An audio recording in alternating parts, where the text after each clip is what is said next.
The subject we're talking about is Paris street paving stones that create this wonderful fan-like effect.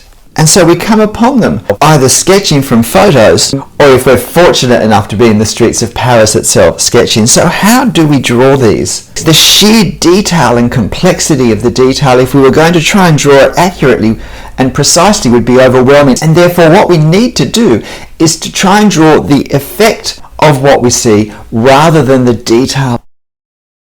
And this is the picture I'm going to draw in a moment and talk through my method and approach to create the effect of the pavers. But before we do that, I just want to highlight what's important to understand or to see so that we can draw the effect of these patterns. And I think the most important thing to get a sense of the curves and the lines that we might want to accentuate, as well as the scale that we have. By curves, I mean these lines. So for instance, in this closer section, this curve is sort of from here to there. The time we get up to here, the curve has become a bit more vertical, and this is the effect of perspective on this curved pattern. Perspective affects every shape that we have in a scene as those shapes move away from us, and that includes these lines. And so this line here, this curve here, is even more upright, and this curve over here is even more slanted. Another thing to notice is how the pavers change shape according to where they are in this pattern, that from some views we see them more straight on from the long side. So these pavers over here we see more as longer rectangles. But as the pavers move around and their position changes, we see them more end-on. And in fact, this long side becomes the short side because of foreshortening. So that's another pattern that we need to see, that as we move around, the width appears to narrow a lot. The other pattern that I think is significant is where lines align in a certain way. Now here we have a zigzag pattern.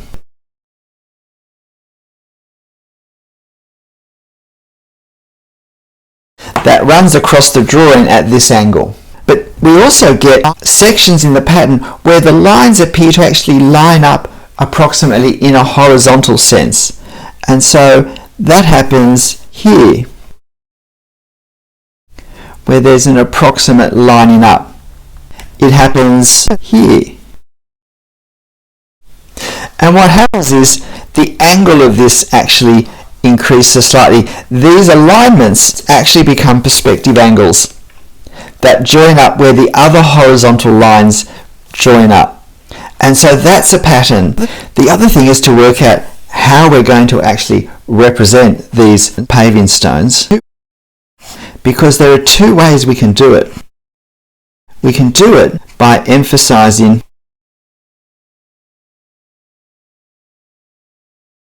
the darkness, the shadows of the gaps between them, or we can do it by drawing the actual pavers themselves, or we can do it just by some suggestive lines. We can also do it by just drawing some individual pavers in a way that suggests more of them. And we do have variation in tonal value and with line that we can see in more detail in the closer ones. So some of them actually have a bit of depth before they go into the ground. Some of them have an uneven surface,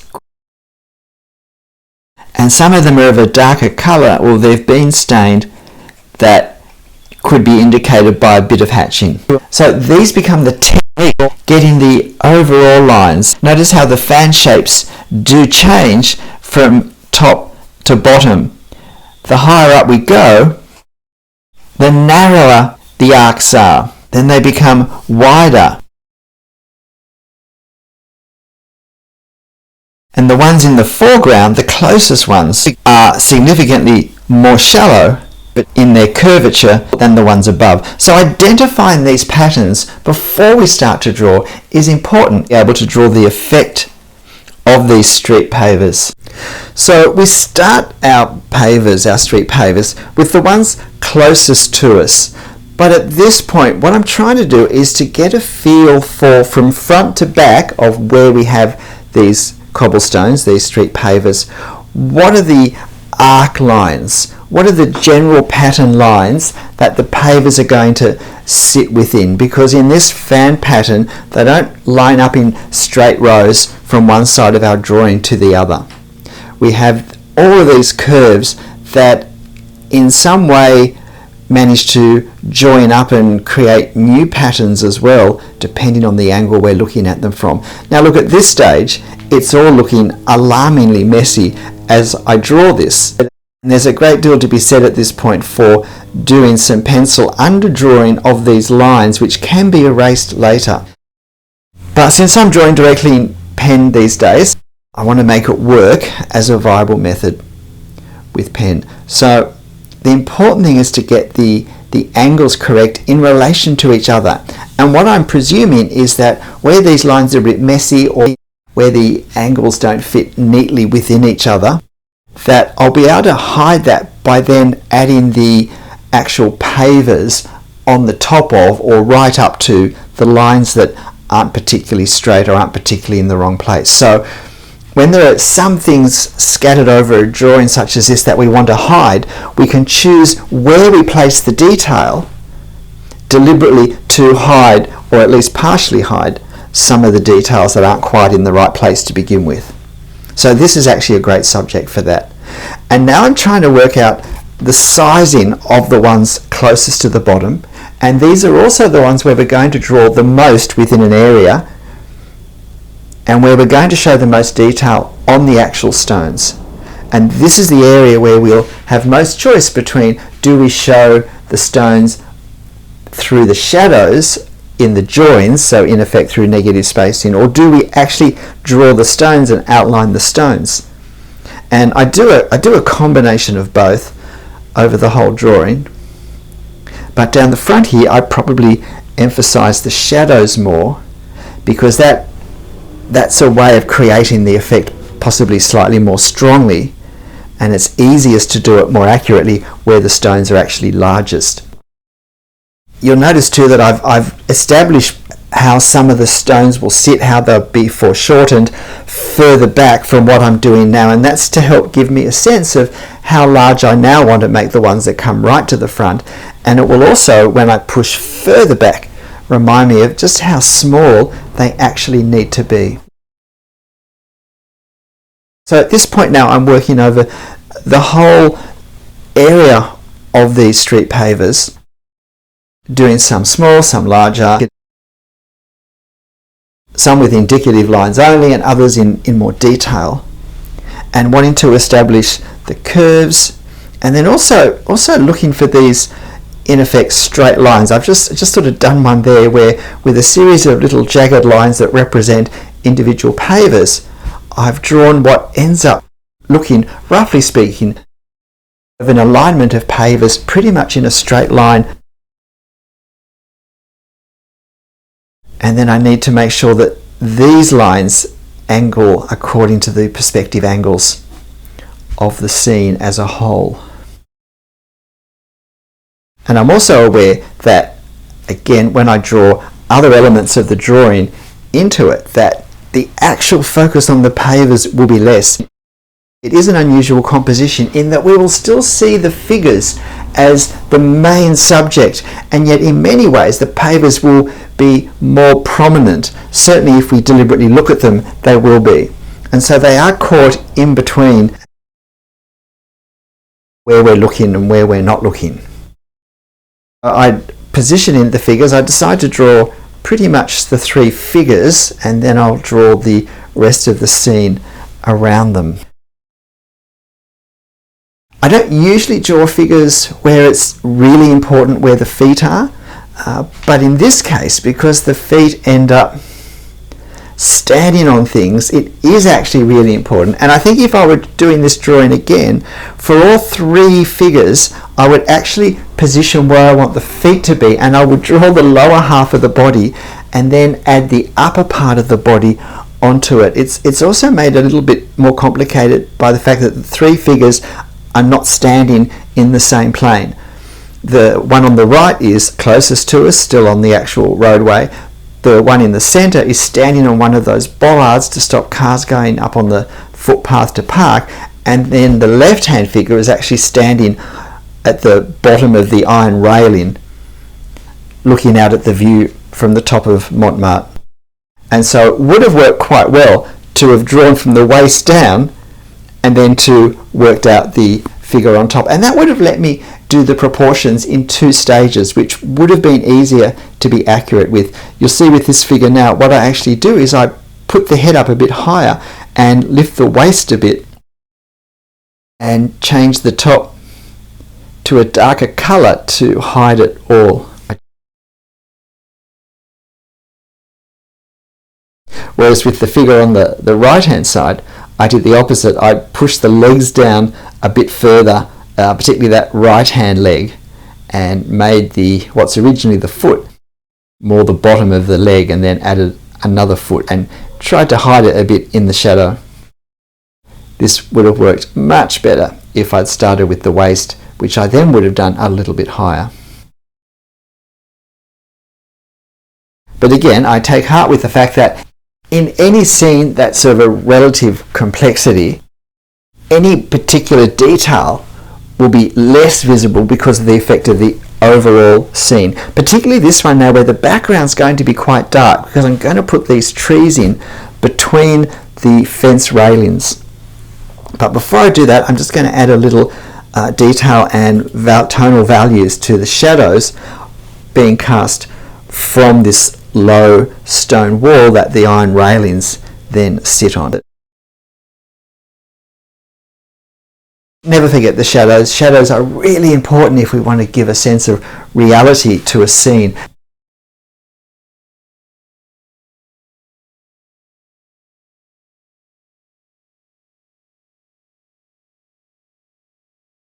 At the very end, I actually add some more tonal values to the figures. And I'll show that in the final wrap-up, so you'll get to see how the drawing actually finished up. And I think it did make a considerable improvement to the overall effect of the drawing and our ability to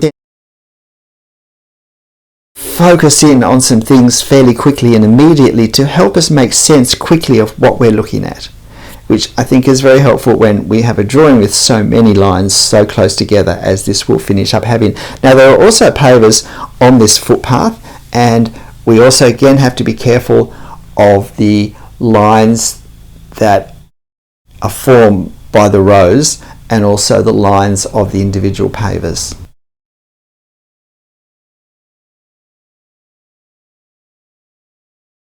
Just try and hide a wrong line there with a shadow. And now I'll very quickly just put these trees in. Notice what I don't do. I don't just think, oh well, I can just do these over the top of my fence lines, because then I'll totally lose my fence, which is a fairly important part of understanding what this view is about. And so I fill in the space between the rails and I leave a slight white gap on each side of the rails, and that means that the rails end up being preserved as something we can see and therefore something we can read meaning into. I think I'm just trying to lengthen that right leg of that right hand figure a little bit, wondering whether I've got away with it. Adding a few more marks to indicate a few more patterns of pavers here. Now that I'm getting the rest of the drawing done, I'm just having a look to see, do I think I need a few more lines? Is it a bit empty of marks over in that upper part, that far side of the road? And now I'm just very quickly doing the trees on the far side. Notice though, I do make an effort with these trees to distinguish between various types of tree and trees at various levels, some closer, some further. So I am careful to create, in effect, tonal bands that just help separate these trees and give us a little more information to understand exactly what's happening, so that it's not one solid band across the back, but there is greater tonal complexity through the way the hatching is organized. It's no harder to do. In fact, it takes less time because I'm doing less hatching, but it does create far more, I think, movement and liveliness, and therefore interest in the effect of all that foliage at the back, because it is actually the counterbalance to all of this paving in the front. And I mean, I think the paving ends up being quite effective. Still don't want all the focus to be there. G'day, I'm Stephen Travers. I've got to say, I think this is probably the most difficult subject that I, with some regularity, draw. The paving stones of the streets of Europe. But it is a wonderful example of the concept of trying to work out a technique to draw the effect of what we see rather than have to go in for all the details. And since I finished videoing the actual drawing process, I have actually added a little more hatching just to darken the tonal values of these figures, particularly to separate these two from the line work to indicate the tree through the fence rails. But even though this is a difficult subject, why not give it a go? And you'll find this on my channel community page if you'd like to have a go drawing it. But of course, as always, whatever you're drawing and however you're drawing it, make sure you have fun. I'll see you next time. Bye.